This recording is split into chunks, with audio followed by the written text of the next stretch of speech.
Assalamualaikum warahmatullahi wabarakatuh. Saya Erin Patria, NIM F1S1180003, mahasiswa Sistem Informasi Fakultas Sains dan Teknologi Universitas Jambi. Kali ini saya akan menjelaskan tentang penerapan knowledge management pada suatu perusahaan. Knowledge management itu sendiri adalah proses yang membantu organisasi dalam memanipulasi pengetahuan maupun pengalaman penting yang ada di dalam organisasi tersebut. Biasanya, dalam format tersusun, tujuan utama adalah agar pengetahuan penting maupun pengalaman dapat saling dibagikan di dalam organisasi. Masalah yang dihadapi oleh tim Enterprise Resource Planning yang merupakan kesulitan mengintegrasikan pengetahuan internal organisasi dengan pengetahuan eksternal dalam implementasi sistem ERP adalah bahwa karyawan yang menggunakan modul harus memiliki pemahaman yang baik tentang proses bisnis dan dengan demikian mereka harus meningkatkan pengetahuan mereka tentang sistem ERP untuk mengatasi masalah tersebut. Maka manajemen pengetahuan tim sangatlah diperlukan agar penerapan ERP di sebuah perusahaan dapat berhasil.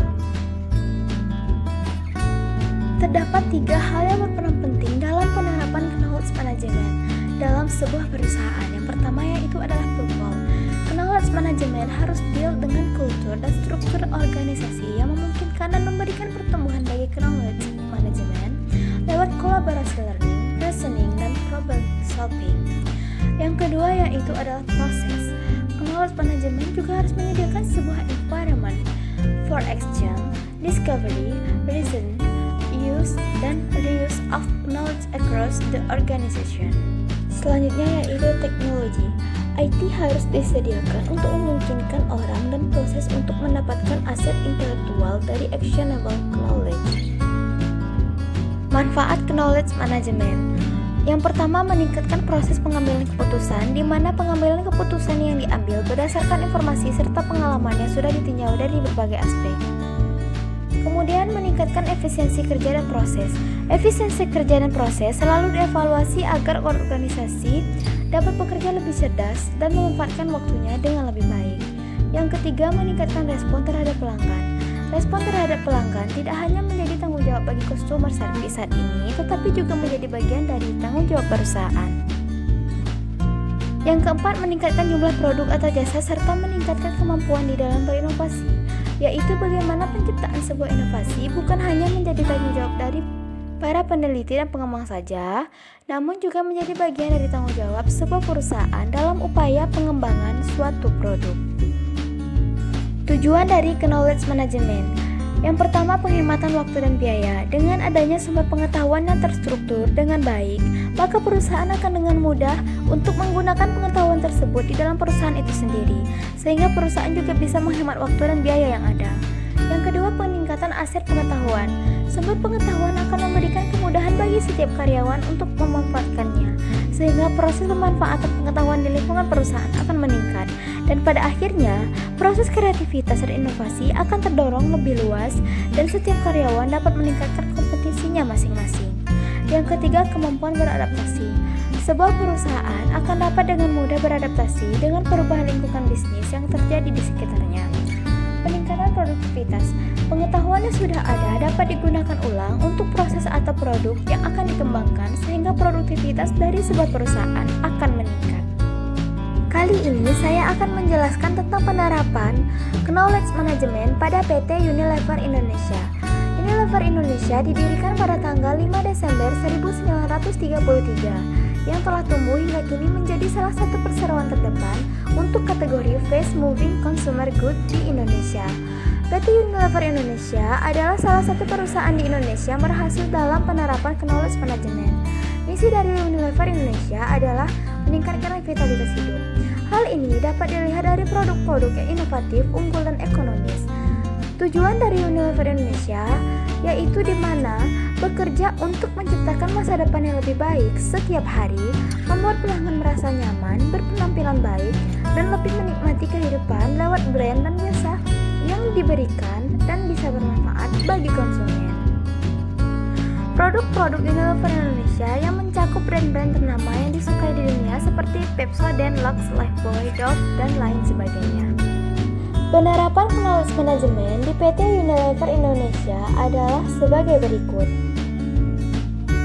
Yang pertama adalah komunikasi komunikasi pemasaran bersifat one voice. One voice adalah teknologi komunikasi yang memungkinkan percakapan jarak jauh melalui media internet.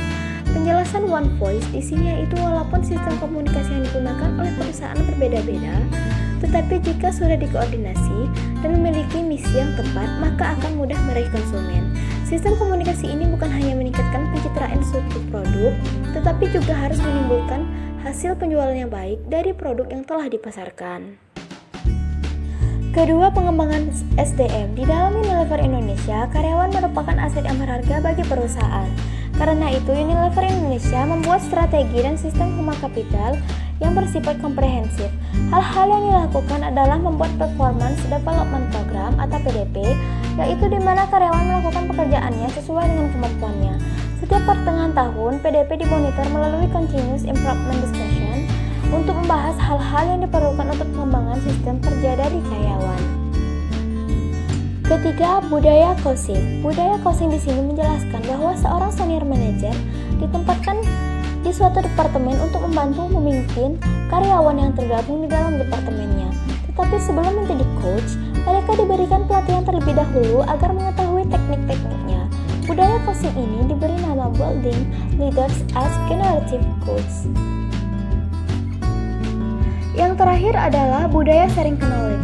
Di sini menjelaskan bahwa Unilever Indonesia menunjuk seorang senior manager untuk menjadi learning champions dengan sukarela untuk membagi pengalaman dan pengetahuan mereka di dalam ahlinya masing-masing.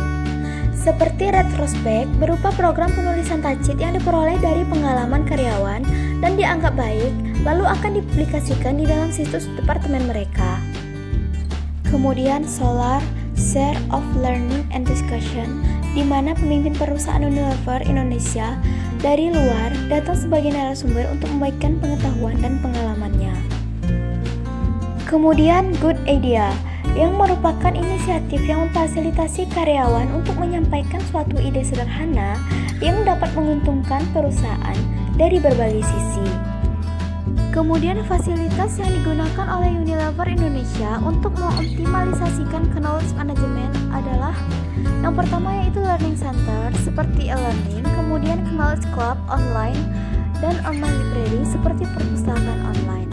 Yang terakhir yaitu intranet yang berisi semua informasi perusahaan terutama yang berhubungan dengan kinerja perusahaan. Demikianlah sedikit ulasan mengenai penerapan knowledge management pada suatu perusahaan. Terima kasih atas perhatiannya. Assalamualaikum warahmatullahi wabarakatuh.